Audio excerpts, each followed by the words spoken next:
الكريم أما بعد قال الله تبارك وتعالى في القرآن المجيد يا أيها المدثر قم فأنذر وربك فكبر وثيابك فطهر والرجز فاهجر ولا تمنن تستكثر۔ موضوع آپ سبوں نے سنا طہارت کے مسائل، اور اس میں بھی پھر قوسین کے اندر چند چیزیں وضو، غسل اور پھر غسل جنابت۔ غسل عام ہے اور جنازے کے احکام و مسائل یا یہ کہ غسل جنازہ کئی باتیں ہیں۔ میں کوشش کروں گا کہ اختصاراً ساری چیزوں کو لے آؤں تاکہ بات واضح ہو جائے۔ طہارت کا مسئلہ بہت اہم مسئلہ ہے۔ طہارت عبادات کی جتنی بھی قسمیں ہیں سبوں میں لازم ہے۔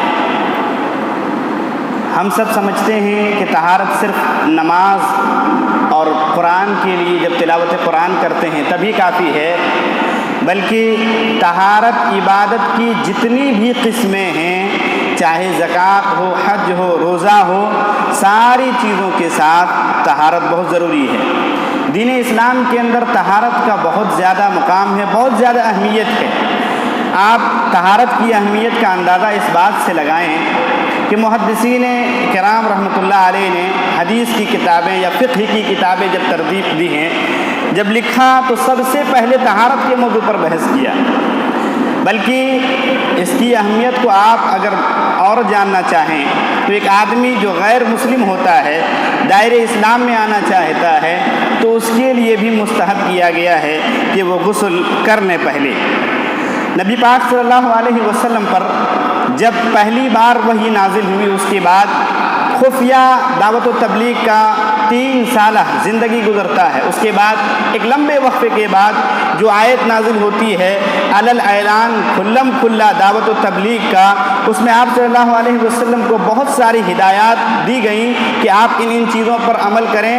ان میں ایک ٹکڑا تھا وَثِيَابَكَ فَطَهِّرْ، اے نبی پاک صلی اللہ علیہ وسلم آپ اپنے کپڑے کو ظاہری جو رہنا سہنا ہے آپ اس میں طاہر رہیں، کپڑے کو پاک صاف رکھیں۔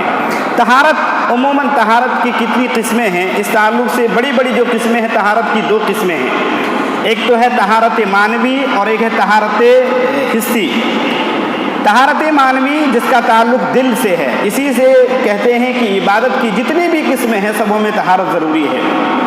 دل کی طہارت کیا ہے کہ دل کے اندر آدمی اللہ رب العالمین کے علاوہ کسی کی بھی محبت نہ رکھے عبادات کے قبیل سے۔ دل کی طہارت یہ ہے کہ دل کو شرک کی غلاظت سے پاک رکھا جائے، کینہ کپٹ سے پاک رکھا جائے، یہ طہارت معنوی ہے۔ اگر کسی آدمی کے اندر طہارت حسی ہو، طہارت حسی یعنی کپڑے کو پاک صاف رکھنا، پورے بدن کو پاک صاف رکھنا، نجاست کی تمام چیزوں سے اپنے آپ کو دور رکھنا، یہ طہارت حسی ہے۔ اگر ایک آدمی کے اندر طہارت حسی ہے، پاک صاف رہتا ہے، خوشبو لگاتا ہے، بالوں کو اچھے سے رکھتا ہے، ناخن وغیرہ کو ٹائم پہ کاٹتا ہے، سب کچھ کرتا ہے، لیکن وہ طہارت معنوی سے عاری ہے، طہارت معنوی نام کی چیز اس کے اندر ہے ہی نہیں کوئی، وہ اللہ کی بھی عبادت کرتا ہے، غیروں کی بھی عبادت کرتا ہے، اللہ کی عبادت کے ساتھ بہتوں کو شریک کرتا ہے، تو ایسا آدمی دنیا کی نگاہ میں تو پاک صاف ہو سکتا ہے، اللہ کی نگاہ میں پاک صاف نہیں ہے۔ اللہ کی نگاہ میں پاک صاف وہی آدمی ہے جو ظاہراً تو گندا ہو سکتا ہو لیکن باطناً بالکل پاک صاف رہتا ہو۔ تو دونوں طہارت ضروری ہے، طہارت حسی بھی اور طہارت معنوی بھی دونوں ضروری ہے۔ موضوع بہت لمبا ہے، اس لیے چند چیزیں جو آپ کی عمر کے حساب سے ضروری ہے۔ نجاستوں کے چند اقسام ہیں اور ان سے کس طریقے سے ہم اپنے آپ کو پاک صاف کر سکتے ہیں، ان میں سے چند ایک آپ کے سامنے بیان کرتا ہوں۔ نمبر 1 ہے انسان کا پیشاب و پاخانہ، یہ دونوں ناپاک ہیں۔ انسان کے پیشاب و پاخانہ یہ دونوں ناپاک ہیں۔ جب بھی کپڑے پر لگ جائے یہ گندی چیز ہے تو آدمی کو فوراً کپڑا وغیرہ دھل لینا چاہیے، لیکن ہماری مائیں یا یہ کہ آپ سب ابھی بچے ہیں، یہ باتیں جب آگے بڑھتی ہیں تو بہت ساری مائیں اور بہت سارے بزرگ حضرات ایک بہانہ کر کے نماز نہیں پڑھتے ہیں، بچے کے پیشاب اور بڑوں کے پیشاب میں بہت فرق ہے، دونوں کے پیشاب میں بہت فرق ہے، لیکن بچپنا جب رہتا ہے، شیر خار بچہ، دودھ پیتا بچہ اگر کپڑے کے اندر پیشاب کر دیتا ہو، وہ کچھ نہیں کھاتا ہے ماں کے دودھ کے علاوہ، دنیا کی کوئی چیز ابھی وہ نہیں کھا رہا ہے، بوقت ضرورت بیمار ہوتا ہے، دوائیاں کھاتا ہے، وہ غذا میں سے نہیں ہے۔ اگر ایک بچہ ہے جو ماں کی دودھ صرف پیتا ہے، وہ کپڑے پر اس کا پیشاب لگ جاتا ہے تو اس کے کپڑے کو دھلنا ضروری نہیں ہے، صرف چھینٹا مار دیں گے، اسی کپڑے میں نماز پڑھ سکتے ہیں۔ اب ایک آدمی نے اچھا کپڑا، خاصا کپڑا پہنا تھا، استری کر کے پریس کر کے پہنا، کہ بچے کو گود میں اٹھایا اور بچے نے پیشاب کر دیا، اب یہ کہہ کے نماز نہیں پڑھیں گے کہ بچے نے پیشاب کر دیا، تو یہ درست نہیں ہے۔ لیکن اگر ایک بچی ہے، وہ پہلے ہی دن سے، ابتدا دن سے اگر بچی پیشاب کر دیتی ہو کپڑے پر، تو بچی کے پیشاب کو دھلنا ضروری ہے۔ بچہ بھی اگر کھانا ابتدا دن سے کھانا شروع کر دیتا ہے، اس کو غذا کے طور پر بارلس وغیرہ پلائی جاتی ہو، تو پھر اس بچے کے بھی پیشاب کو دھلنا پڑے گا۔ ہم سب باہر چلتے رہتے ہیں، جوتا وغیرہ پہن کر کہیں چلتے ہیں، تو بعض اوقات ہمارے قدموں کے نیچے گندگی آ جاتی ہے، چپل جوتے کے نیچے آدمیوں کے غلیظ چیز یا جانوروں کے غلیظ چیزیں ہمارے چپل کے نیچے آ جاتے ہیں، تو بہت سارے آدمی یہ سوچ کر نماز نہیں پڑھتا ہے کہ میں تو آدمی کے پاخانے پر قدم رکھ چکا تھا، اب میں ناپاک ہو گیا ہوں۔ تو یاد رکھیں، وہ چیز ناپاک ہے، آپ کے چپل کے اوپر لگنے کی وجہ سے آپ ناپاک نہیں ہوئے ہیں۔ کسی کے چپل کے اوپر لگ جاتا ہو، اب اس کے صفائی کا طریقہ کیا ہے؟ صفائی کا طریقہ سمپل سا ہے، آدمی جہاں ہے آگے بڑھ کے زمین پر رگڑ دے، اس کا جوتا چپل جو کچھ بھی ہے سب پاک ہو جاتا ہے۔ اگر آدمی کی طبیعت نہیں چاہتی ہے، آدمی چاہتا نہیں، اچھا نہیں لگ رہا ہے، تو دھلے، اور یہ اچھی بات ہے کہ جا کے چپل وغیرہ، یا تو پیسہ زیادہ ہے وہ ڈائریکٹ پھینک دینا چاہتا تو پھینک دے، لیکن مسئلے کی بات یہ ہے کہ اس کو صرف اگلی زمین پر رگڑ دینے کی وجہ سے وہ چیز پاک ہو جاتا ہے، وہ جوتا قابل استعمال ہو جاتا ہے۔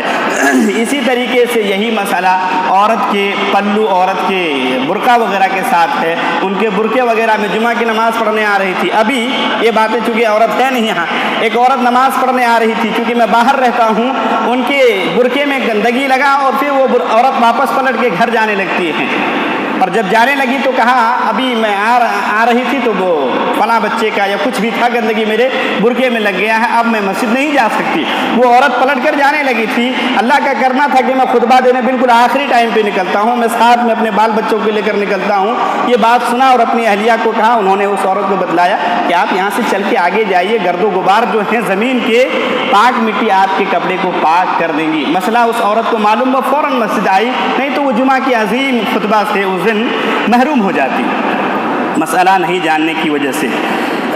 اسی طریقے سے ایک مسئلہ ہے، برتن وغیرہ ہم جو استعمال کرتے ہیں، بعض اوقات باہر رہ جاتا ہے، یا یہ کہ دروازے گھر کے کھلے رہتے ہیں، کتا وغیرہ اندر داخل ہو جاتا ہے، اور پھر کیا ہوتا ہے، بعض برتنوں پر کتا اپنا منہ ڈال دیتا ہے، تو کیا کریں، ہم اس برتن کو پھینک دیں؟ نہیں پھینکیں گے۔ آپ بہت مالدار ہیں، پیسہ ہے، آپ کو نہیں من کر رہا ہے، آپ کسی کو دے دیں مسئلہ بتاتے ہوئے، لیکن طریقہ کیا ہے اس کا پاک کرنے کا؟ اللہ کے نبی صلی اللہ علیہ وسلم نے فرمایا، حضرت ابو ہریرہ رضی اللہ تعالیٰ عنہ راوی حدیث ہیں، کہتے ہیں آپ صلی اللہ علیہ وسلم نے فرمایا، طہور اناء احدکم اذا ولغ فیہ الکلب ان یغسلہ 7 مرات اولاہن بالتراب، کہ تم میں سے کسی کے برتن میں اگر کتا منہ ڈال دیتا ہو تو اس کو صاف کرنے کا طریقہ یہ ہے کہ اس کو 7 مرتبہ دھلا جائے، پہلی بار اسے مٹی سے دھلا جائے، بعض روایات کے اندر آتا ہے کہ اسے آخری بار مٹی سے دھلا جائے، پہلی یا آخر میں مٹی سے دھلنا ضروری ہے، اور اس کے بعد پھر وہ برتن لائق استعمال ہو جاتا ہے۔ چند چیزیں ایسی ہیں جو بالکل بچے ہیں، لیکن یہ موضوع مجھے دیتے ہوئے کہا گیا تھا کہ ان چیزوں کو بالکل واضح کرنا ضروری ہے۔ اب بالکل بچے ہیں، ان کے سمجھ میں شاید نہ آئے، لیکن جو 15 سال یا 17 سال کی عمر کے ہو گئے ہیں، یا یہ کہ شادی شدہ ہیں، ان کے لیے وہ بہت اہم چیز ہے۔ ہم پیشاب جب کر کے اٹھتے ہیں، پیشاب کر کے اٹھتے ہیں، اٹھتے وقت کچھ چھینٹے، چونکہ ٹائٹ کپڑا پہنتے ہیں جو کہ شریعت میں جائز نہیں ہے، شریعت کے اندر ڈھیلا ڈھالا کپڑا پہننا چاہیے، ٹائٹ کپڑا پہننے کی وجہ سے کچھ چھینٹے رہ جاتے ہیں، یا یہ کہ کسی کو ایک بیماری ہوتی ہے دھات کی بیماری، تو اس کا بعض ڈاکٹر کہتے ہیں کہ یوں ہی پیشاب کے بعد ودی ایک بالکل لیس دار پانی نکل جاتا ہے اور گاڑھا قسم پانی ہوتا ہے، تو وہ پانی کا کیا حکم ہے؟ وہ پانی ناپاک ہے، اور جب وہ کپڑے پر لگ جاتا ہو تو اس کو دھلیں، اس کے دھلنے کے بعد آپ وضو کریں، کپڑے پر بھی لگ جاتا دھل لیں، کپڑے کو بدلنا ضروری نہیں ہے۔ اسی طریقے سے ایک اب مزی اور منی یہ دو زمانوں کے تعلق سے ہے، اور یہیں سے اصل موضوع شروع ہوتا ہے۔ مزی ایک پانی ہے، ودی سے بھی تھوڑا لیسدار ہوتا ہے، اور یہ عموماً عمر دراز حضرات جو بلوغت کی سیڑھی کو پہنچ چکے ہیں، شادی ہو چکی ہے، بیوی سے دل لگی کرتے ہیں اور آنا ہے آپ کو مسجد، لیکن ہم ہیں کہ بہت سارا کچھ نہیں کرنا چاہتے ہیں، دل لگی کر کے آتے ہیں، تو بعض اوقات اس طرح کے قطرے نکل جاتے ہیں۔ سوال یہ اٹھتا ہے کہ کیا آدمی دوبارہ نہانے جائے گا؟ نہیں، وہ نہانے نہیں جائے گا، بلکہ ایسا آدمی اس جگہ کو یعنی شرمگاہ کو دھل لے گا اور وضو کر کے مسجد پہنچ جائے گا۔ حضرت علی رضی اللہ تعالیٰ عنہ کو یہ بیماری تھی۔ حضرت علی رضی اللہ تعالیٰ عنہ کہتے ہیں کہ میں ایک ایسا آدمی تھا، رجلا مضان فکنت استحی ان اسأل النبی صلی اللہ علیہ وسلم، میں ایک ایسا آدمی تھا جس کو یہ بیماری لگی تھی، ودی والی بیماری، لیسدار پانی نکل جایا کرتا تھا۔ نبی صلی اللہ علیہ وسلم کی بیٹی چونکہ میری جوزیت میں تھی، میں آپ صلی اللہ علیہ وسلم کا داماد تھا، تو آپ صلی اللہ علیہ وسلم سے ڈائریکٹ یہ مسئلہ پوچھنے میں شرمندگی محسوس ہوتی تھی، چنانچہ میں مقداد بن اسود کو کہا کہ آپ صلی اللہ علیہ وسلم سے جا کر آپ مسئلے کو پوچھیں۔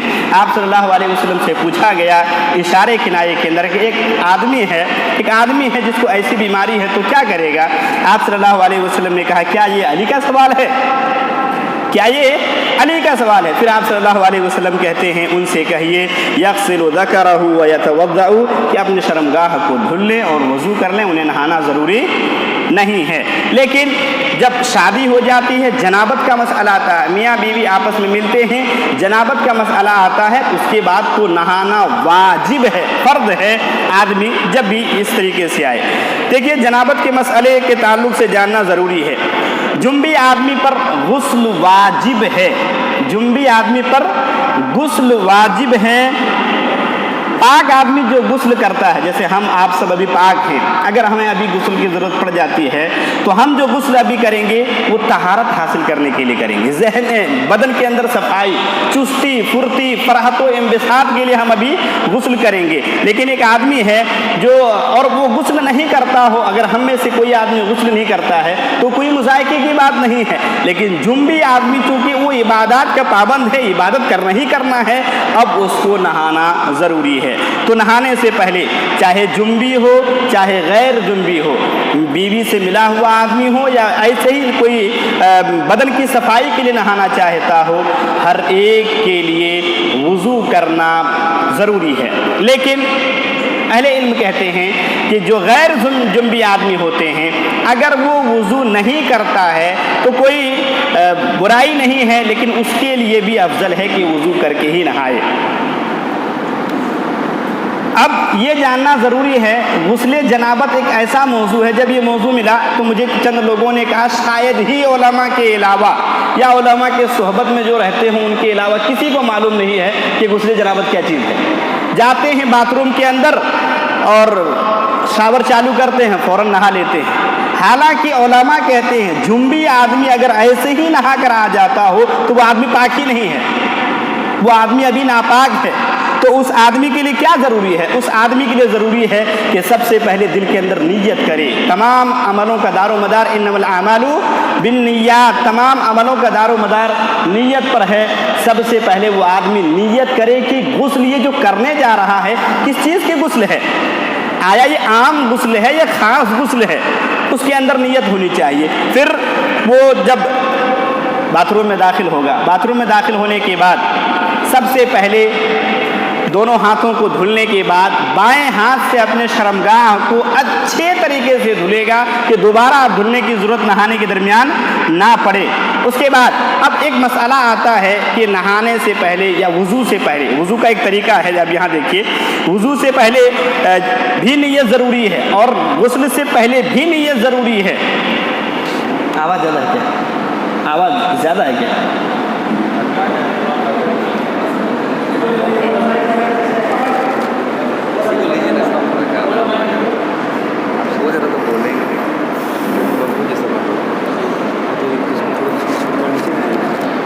سے کچھ نہیں، چلیے یہ پہلے ہی بتا دینا چاہیے تھا بہر کے وضو اور غسل یہ دونوں چیزوں میں نیت ضروری ہے۔ وضو میں بھی نیت ضروری ہے اور غسل میں بھی نیت ضروری ہے۔ کیوں ضروری ہے؟ بعض اوقات آدمی اٹھتا ہے، جیسے ہم سب ہیں نماز پڑھنے والے ہیں، ایسے ہی منہ دھلنا ہوتا ہو تب بھی وضو کی طرح تمام اعضاء کو دھل ڈالتے ہیں، اور آپ اٹھتے ہوں گے جن کو جو نمازی ہیں وہ پانی کے پاس جب جاتے ہیں، جب منہ دھلتے ہیں تو رکتے نہیں ہیں، پورا دھل ڈالتے ہیں۔ بعد میں ہوتا ہے کاش کہ میں نے نیت کر لیا ہوتا تو وضو ہی ہو جاتا ہے۔ اس لیے نیت ضروری ہے۔ تو اب جو جانے والا آدمی ہے باتھ روم کے باہر ہی بسم اللہ کہہ کے داخل ہو۔ علماء یہ کہتے ہیں احتیاط کا تقاضا یہ ہے کہ آدمی باتھ روم کے باہر ہی بسم اللہ کہہ کے داخل ہو۔ داخل ہونے کے بعد جب وہاں جائے تو جو میں نے کہا پہلے شرمگاہ کو دھلے، شرمگاہ کو دھلنے کے بعد اب وہ آدمی دوبارہ سے نئے سرے سے جس طریقے سے نماز کے لیے وضو کیا جاتا ہے وضو کیا جائے۔ اب جو یہ اس میں موضوع ہے طہارت کے مسائل، اس میں سے ایک میرا ٹاپک جو ہے خاص وضو کے تعلق سے یاد رکھیں کہ آپ بسم اللہ اگر باہر کہہ کے بنا بسم اللہ کے داخل ہو گئے، کھانے سے پہلے بسم اللہ اگر بھول جاتے ہیں تو ایک نئے سرے سے دعا ہے، آپ بسم اللہ اول و آخر پڑھیں، لیکن وضو سے پہلے بسم اللہ بھول گئے تو کوئی دعا نہیں ہے، نئے سرے سے شروع سے آپ کو بسم اللہ کہہ کے وضو کرنا ہے، کیونکہ اس شخص کا وضو ہی نہیں ہوتا ہے جو اللہ رب العالمین کا نام نہ لے، بسم اللہ نہ پڑھے۔ تو وضو کرنے سے پہلے بسم اللہ ضروری ہے۔ اب سب سے پہلے ایک ہی کلے سے مستحب تو یہ ہے کہ ایک ہی چلو پانی لیتا ہو اور ناک میں بھی اور منہ میں اور ناک میں دونوں میں ایک ساتھ ڈالتا ہو، اور یہ کام 3 دفعہ کرنا ہے۔ ناک کو ہر بار بائیں ہاتھ سے صاف کرنا ہے۔ اس کے بعد پھر 2-3 لب پانی بھر کے پورے چہرے کو بالکل کان کی لو تک اور یہ ٹھوڑی ہوتے ہوئے داڑھی کے خلال کرتے ہوئے 3 لب سے پورے چہرے کو دھلنا ہے، اور پورے چہرے کو دھلنے کے بعد اب آدمی 3 مرتبہ کوہنی تک ہاتھ دھلے، داہنے ہاتھ 3 مرتبہ بائیں ہاتھ کو کوہنی تک دھلے۔ اور یہ چیزیں یاد رکھیں، عبادت وضو کے اندر تمام چیزیں جو ہیں ایک مرتبہ دھلنا تو واجب ہی واجب ہے، فرض ہے، لیکن کلی اور ناک میں جس کو استنشاق کہا جاتا ہے، ناک میں پانی چڑھانا، ناک کو جھاڑنا، کلی کرنا اور ناک میں پانی چڑھانا 3 بار ضروری ہے، باقی تمام چیزوں کو ایک بار آدمی دھلے۔ اس کے بعد پھر اپنے سر کا مسح کرنا ہے، ایک پانی لیے دونوں یہ بڑے بڑے انگلیوں کو ٹچ کریے، سب سے اچھا طریقہ ہے، اور ماتھے پر یہاں سے یہ کانی انگلی بالکل پلکوں پر رکھیے، یہاں سے چوری نہیں۔ بعض حضرات نماز کے لیے جب آتے ہیں وضو کرنے تو بال چونکہ وہ مانگ نکالے ہوئے رہتے ہیں، بال کو خراب نہیں کرنا ہوتا ہے تو سر سے ادھر مار دیتے اور پھر واپس لے آتے ہیں، جو کہ جائز ہی نہیں ہے۔ مسح اصل ہے کیوں؟ مسح کی حکمت دیکھیں گے تو سر کے اندر جو دھول یا گرد ہو وہ صاف ہو جائے، اور نبی کا طریقہ اس لیے کرنا ضروری ہے۔ لہذا یہاں سے وہ شروعات کرے، بالکل گدی تک لے جائے اور پھر پلٹ کر لائے۔ اب اگر اسے لگتا ہو کہ بال کی دھول کی وجہ سے انگلی اب خراب ہو گیا ہے تو پانی واپس سے لے، اور یہ شہادت کی انگلی جسے ہم کہتے ہیں اسے بالکل کان کی سوراخ میں ڈالے اور انگوٹھا پیچھے رکھے، ایسے پیچھے انگوٹھا رکھے اور اس کو ایسے ابھی رکھتے ہیں، ایسے پکڑتے ہیں، پھر یہ کان میں راستہ ہے، دیکھیے گا کان میں راستہ ہے، دھیرے دھیرے نیچے سے چڑھان کی طرف واپس آنا ہے، ویسے ہی انگلی کو بالکل واپس باہر لانا، پھر انگوٹھے کو ایسے کر دینا ہے، مسح ہو گیا۔ ادھر ادھر کیے تو بدعت ہو گیا، اور بدعت جہاں عبادت کے اندر ہوئی تو اللہ اس عبادت کو کوئی وقت ہی نہیں دیتا ہے، لہٰذا مسح کریں گے۔ مسح کرنے کے بعد چونکہ اب غسل خانے کے اندر ہیں، پہلے ایک مسئلہ تھا، کچی زمین ہوا کرتی تھی تو پہلے پاؤں نہیں دھلا کرتے تھے. اب موجودہ زمانے میں علماء کہتے ہیں چونکہ پکی لوگوں کے تو ٹائل الحمدللہ ماربل لگا ہوتا ہے باتھ روم کے اندر، تو چاہے تو شروع ہی میں پاؤں میں پانی ڈال دے. بعض علماء کہتے ہیں اب بھی اسی پر عمل کرے. اب یہاں سے داہنے تو پہلے سر میں پانی ڈالے، سر کی جڑوں تک پانی پہنچائے، داہنے طرف سے پانی ڈالنا شروع کرے. دیکھیں ایک ساتھ دو چیزیں بیان کر رہا ہوں، غسل جنابت اور وضو کا طریقہ دونوں ایک ساتھ بیان ہو رہا ہے. کہیں ایسا نہ ہو کہ آپ غسل جنابت بعد میں سننا چاہیں. اب داہنے طرف سے پھر پانی ڈالے، بائیں طرف سے پانی ڈالے، اس کے بعد آدمی کو اختیار ہے جیسے نہائے. لیکن اس درمیان شرمگاہ پر ہاتھ نہیں لگانا ہے. اگر لگ جاتا ہے تو آپ اس وضو سے نماز نہیں پڑھ سکتے ہیں، آپ کو باہر آ کر دوبارہ سے وضو کرنا پڑے گا. اور اگر آپ نے شرمگاہ کو نہیں چھوا ہے، ایک ہی وضو سے، جیسے فجر میں کبھی کبھار شادی شدہ حضرات کو ہوتا ہے کہ اب ٹائم بہت کم ہے، وہ اسی نیت کے ساتھ گھستے ہی ہیں کہ اب نہا کے نکلیں گے، ڈائریکٹ وہاں سے کپڑا وپڑا پہن کے مسجد پہنچیں گے، تو ایسے آدمی کو نئے سرے سے وضو کرنے کی ضرورت نہیں ہے. وضو سے باہر جیسے ہی نکلتے ہیں، باتھ روم سے باہر نکلے، وضو کے بعد کی مسنون دعا پڑھیں. اور وہ دعا کیا ہے؟ اشہد ان لا الہ الا اللہ واشہد ان محمدا عبدہ ورسولہ اللہم اجعلنی من التوابین واجعلنی من المتطہرین.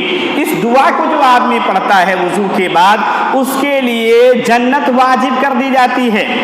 تو یہ دعا پڑھنا بہت اہمیت کے حامل ہے اور فضیلت بہت زیادہ ہے. ایک چیز جو بہت اہم ہے جو میں نے اب تک چھوڑا ہوا ہے، وہ ایک عام ہی موضوع تھا.